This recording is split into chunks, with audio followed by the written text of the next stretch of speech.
As many Texans brace for yet another day of frigid temperatures and electricity shortages, they also face another challenge, a shortage of water. Millions of people across the state are dealing with disruptions in their water service because of problems at local treatment plants. Here's Omar Villafranca.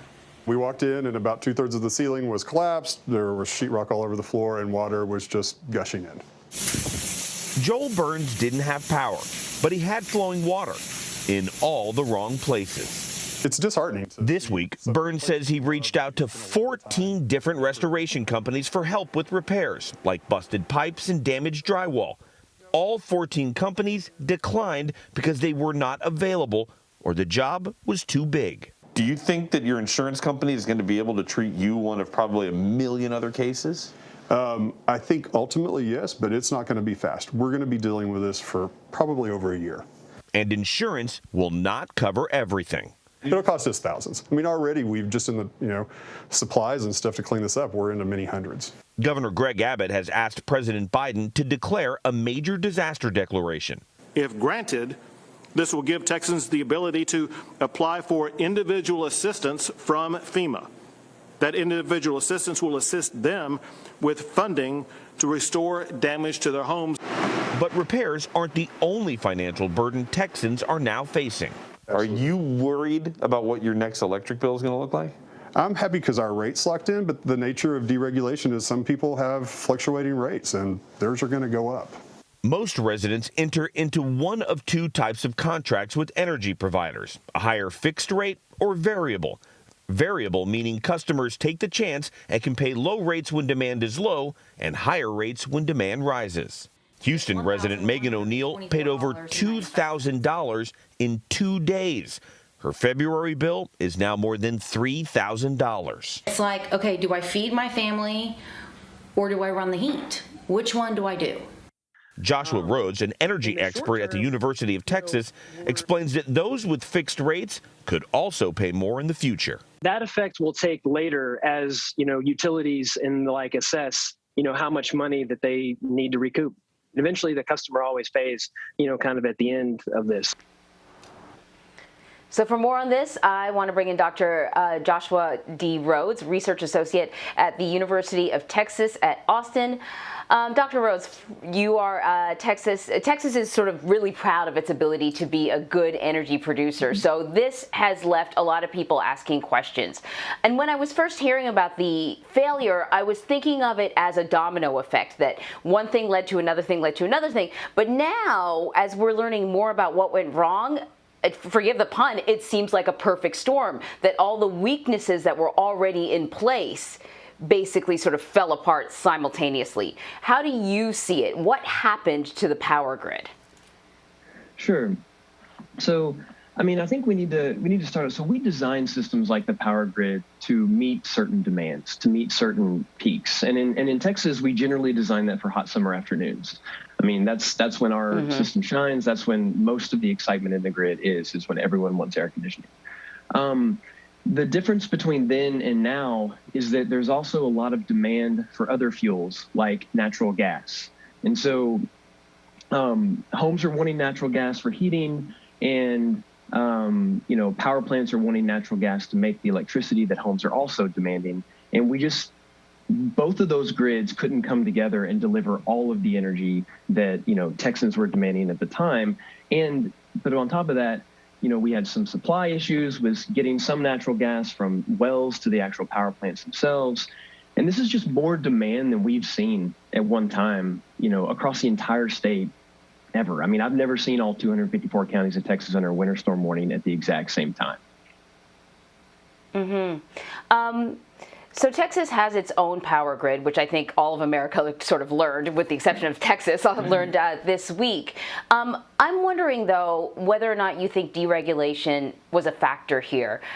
Texas went through something similar several years ago where there was a major winter storm, maybe not this bad. The suggestion was that, some of the infrastructure be winterized. And from what I have learned, it just never happened. Do you think that deregulation and kind of like what happened was sort of increased competition, which is a good thing. It's good for consumers because they pay less for energy, but it also did not encourage these utility operators to invest the way that they should. If you get the question that I'm asking you? Yeah, no, and that makes sense. So I don't know that the deregulation itself has been really the cause of this, because when we do calculations, when the grid operator's done calculations based on, how much power plants do we need to weather through our summer events, but also weather through our winter events, no pun intended. But all of the scenarios that they ran, kind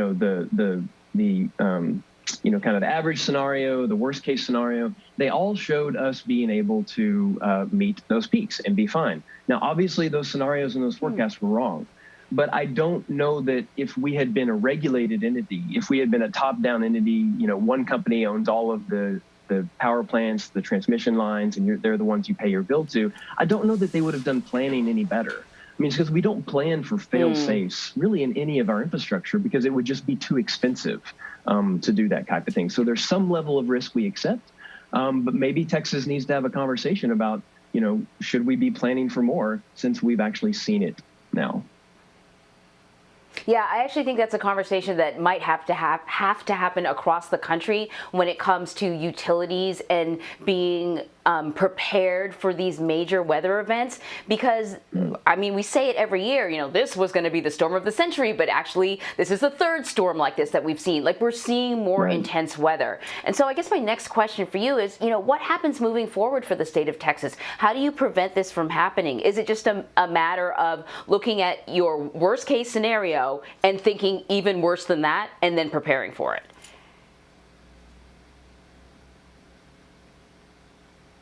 Yeah, so I mean, we have to make a decision based on, how much do we want to plan for? Because obviously the worst case scenario that we plan for is going to cost more money. And so, I mean, I think there are certain things that we could have learned from our 2011 event, like we can weatherize our power plants better, we can weatherize our natural gas infrastructure better. After those events, those best practices were made voluntary. Perhaps they should be compulsory now, as the governor was talking about. Electricity retailer Gritty is asking Texas customers to leave now before you get a big bill. Why are some power utilities telling customers to flee or cut back when the state is freezing? I know that. I mean, that tells you something's kind of wrong in a market when people are asking you to leave and go to their competitors. So the way that the wholesale electricity market works is you've got power plants on one side and you have these retail electric providers on the other side. And in Texas, these retail electric providers, those are the ones you're actually buying electricity from.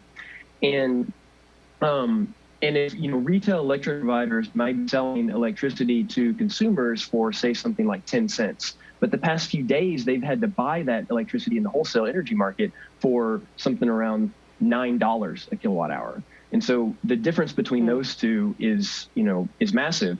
And so some of these, companies are having trouble or, keeping, their books straight. But what Gritty does is they pass that cost directly onto the customer. And so some customers will be feeling these high prices. Now, those customers didn't have to opt into those plans. They weren't forced to. It was an option to. For most of the time, they've been having really low cost power because ERCOT typically has very low cost power. But the past few days, yes, they've been high. In some cases, you may go from spending $1 a day on electricity to hundreds of dollars a day. Hey, I should ask you before I let you go, how are you doing? You look warm and dry, so I presume things are okay for you right now.